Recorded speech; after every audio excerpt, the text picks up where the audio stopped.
Hello and welcome to Tantrum House Studio Awesome. I'm Ryan Pills, and today I would like to share with you my top 10 board games of all time.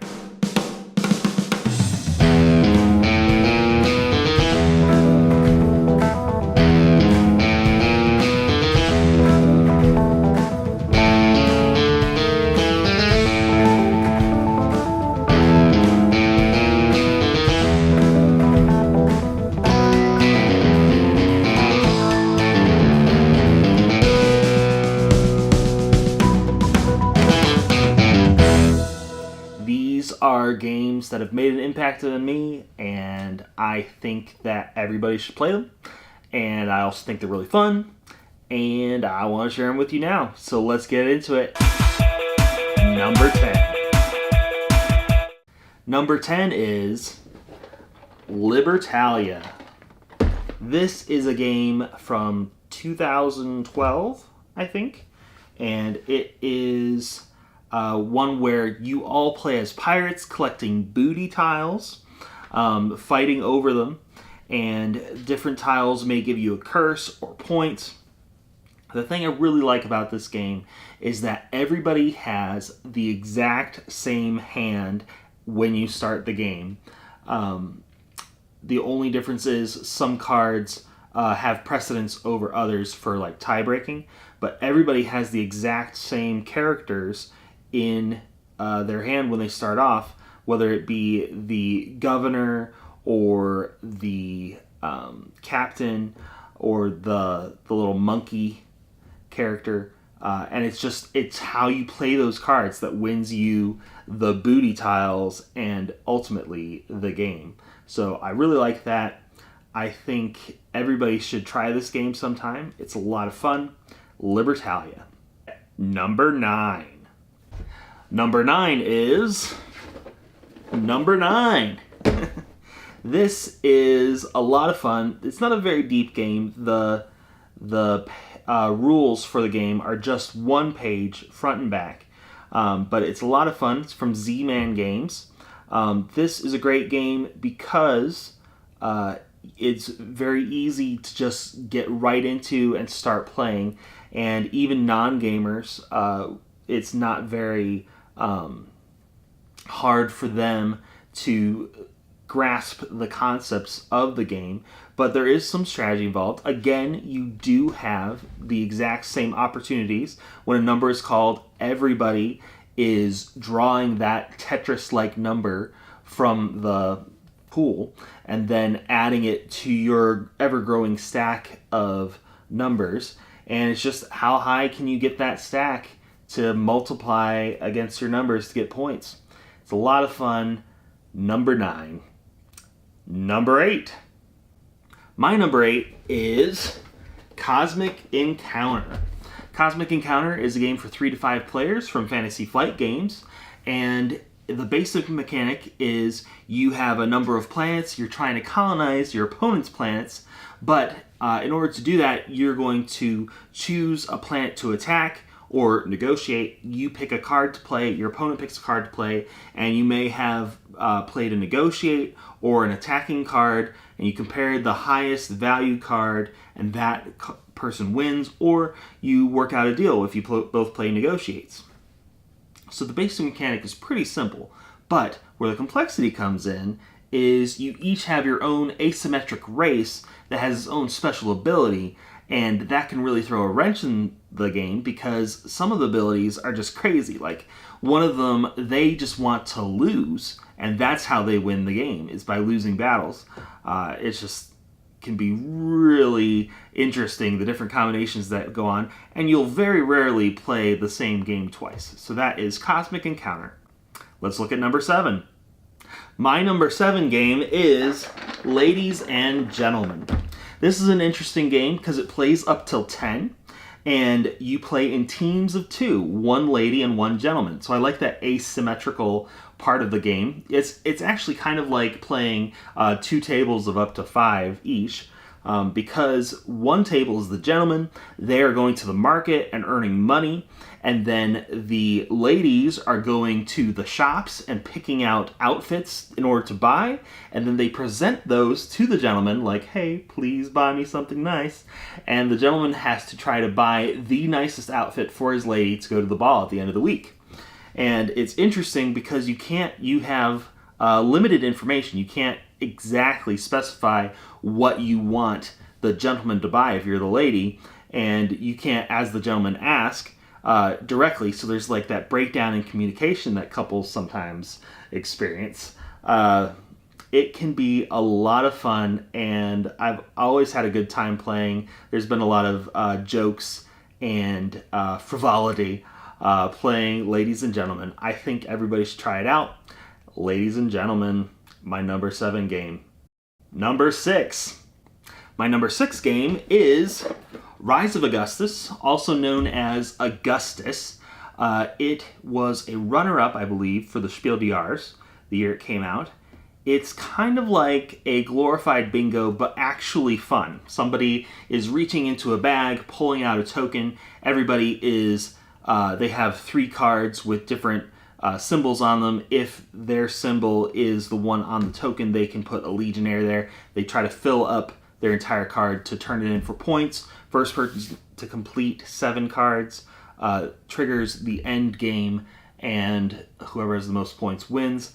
It can be a lot of fun, and there could be some hate drafting with which cards you actually pull from the market there. It can be a great game. They are re-implementing this in 2020 as a game called Via Magica from the same company, Hurricane. There's also a game called Ecos, which is kind of Rise of Augustus plus, because it has the same sort of draw from the bag mechanic, but then there's a number of additional rules that they've tacked on, and additional elements and game components. So if you like Rise of Augustus, check that out. If you don't like Rise of Augustus because you haven't played it, you should try playing Rise of Augustus. It's a great game. Number 5. Number 5 is a Thanksgiving tradition around our house. It is Firefly the game. And we don't just play with the base game, we play with a number of expansions. I really think to get the full experience, you do need to play with the expansions. The base game's great, but the expansions really add a lot to it. One expansion that I wouldn't play with necessarily is the Pirates and Bounty Hunters expansion, because it just adds element of competitiveness that my family personally doesn't care for. I don't care for, but it is still got some great pieces in there. If you do like a more competitive game, you may want it. This is one of those games that I just enjoy playing. It's got some great elements to it. You have a ship and a captain. You got to build a crew, get those crew cards, get ship upgrade cards, and fulfill your missions, earn money, and complete the final overarching mission of the story that you're playing. But regardless of whether I win or lose, I always have a good time playing Firefly, even though it can be quite a long game. So if you haven't tried Firefly, you should definitely check it out. It is a lot of fun. Number 4. Number 4 is Smash Up. This is a game from AEG in which you have 2 different factions that you smash the cards together and shuffle into one deck that you then play. You can play one of your creatures and an action card every turn, and then there's different things that will modify your abilities, and you're trying to control these bases in the center of the gameplay area. Whoever has the most power at a base when the collective power at that base is equal to the amount needed to break the base, whoever has the most power there, they get the first point value, and there will be a second and third point value for the other people that are there. It's not always highest, middle, lowest, though. So sometimes you want to be in that second position, and that shakes things up a little bit. There are a ton of factions with this game, so you can play some really interesting combinations like zombies and dinosaurs, or ghosts and aliens. depending on what expansions you're playing with. One of the things they've done really well is with the expansions, each one comes with 4 factions at least, as far as I know, and that means that each expansion can be played all on its own. So I think AEG has really done a great job supporting this game. It's very colorful. My game has kind of been bleached out because I've had it for so long and it's gotten exposed to a lot of light. But what isn't bleached out is the bigger, geekier box that can hold all of the expansions in it. They did a great job with this box, and I think all of the expanded boxes come with expansions of their own, so they're definitely worth collecting. It's just a great time, very colorful, and fun to just look at the art and play the game. Number 3. Number 3 for me is Seven Wonders by Antoine Baza and Repo Productions. It is the winner of a Kennerspiel prize. It's a lot of fun. It's one of those games where you have a deck of cards or a hand of cards rather, and you draw one, play it, or turn it in for coins, and then pass the rest to a neighbor. So you are both working on building up your bonuses and your engine, and also trying to prevent your neighbor from getting what they want.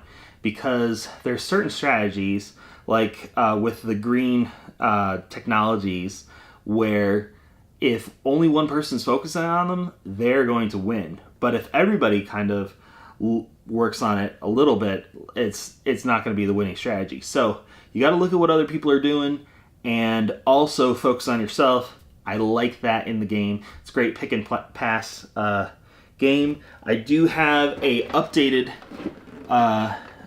version of it. Looks very similar to the original. And if it's a little heavy for you, a slightly less heavy version of the game, in my opinion, is Sushi Go and Sushi Go Party. These can play the same number of players, but it's a little faster and lighter. So check that out. It's also a pick and pass game, Sushi Go. Number 2.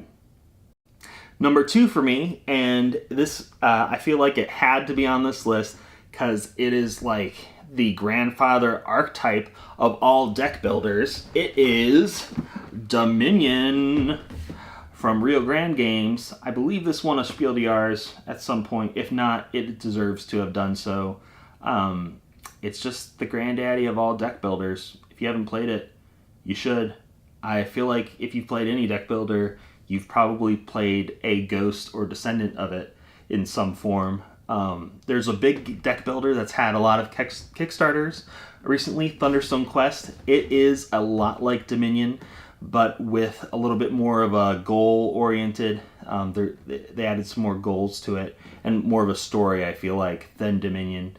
But I feel like Dominion is a game everybody should have played at some point. It's just game-changing, and that's why it's at my number 2, because it is well-deserved. This is not the base Dominion. This is the big box, which is how I got into Dominion. And it's something I got because I knew my wife was interested in it. This was when I was just interested in my wife, and not when we were actually, like, a couple. So, yeah, I was chasing a girl, and I discovered an amazing game, and that's what has a special place in my heart. Number 1. My number 1 game, this is probably my favorite game of all time, is Kingsburg. Bum, bum, bum. I don't know if that's been a big surprise for anybody, because I definitely talk about Kingsburg a lot. This is a game where there are 18 members of this royal court that you can influence with dice rolls.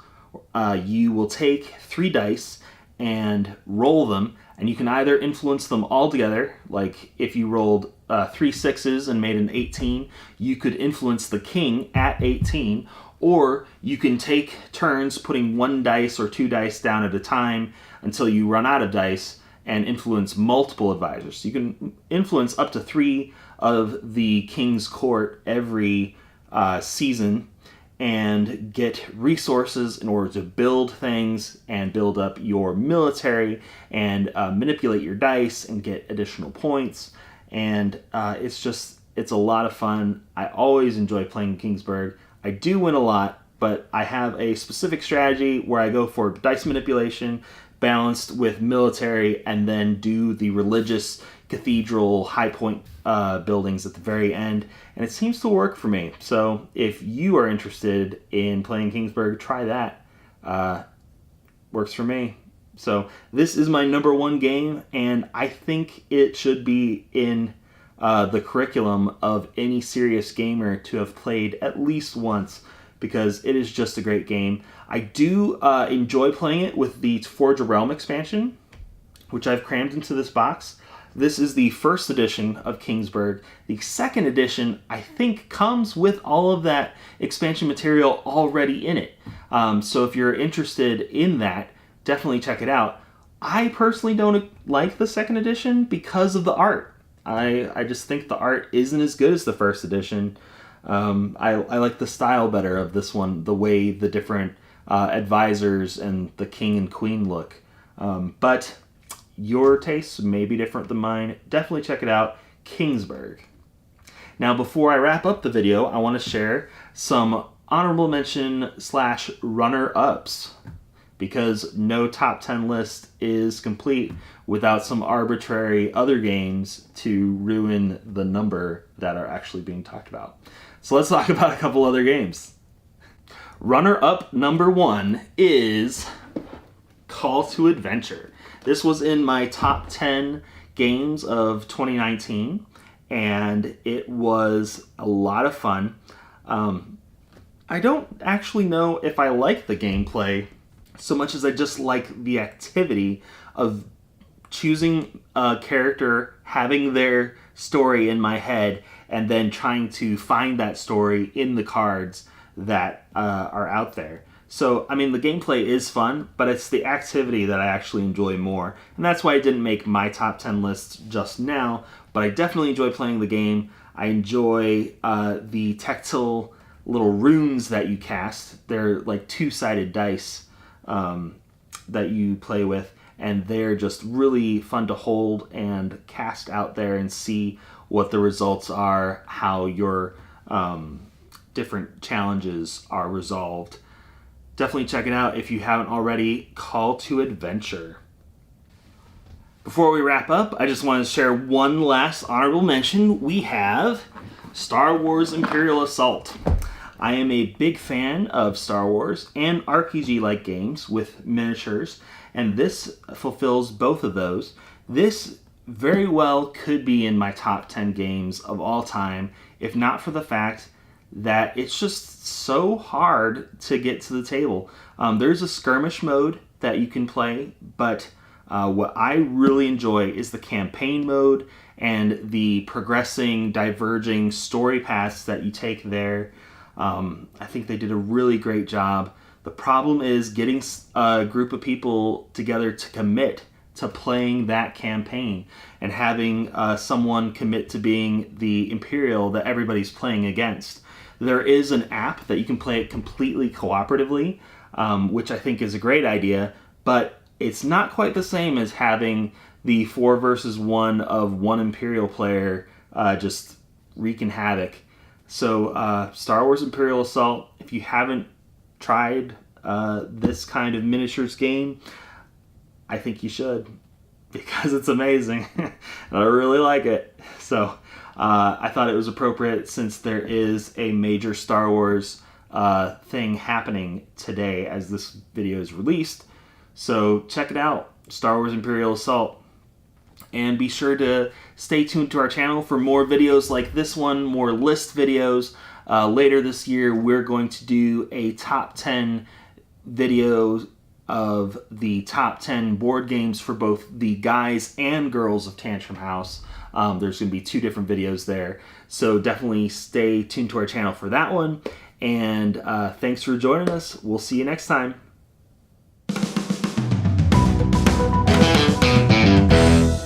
Top 10 board games of all time.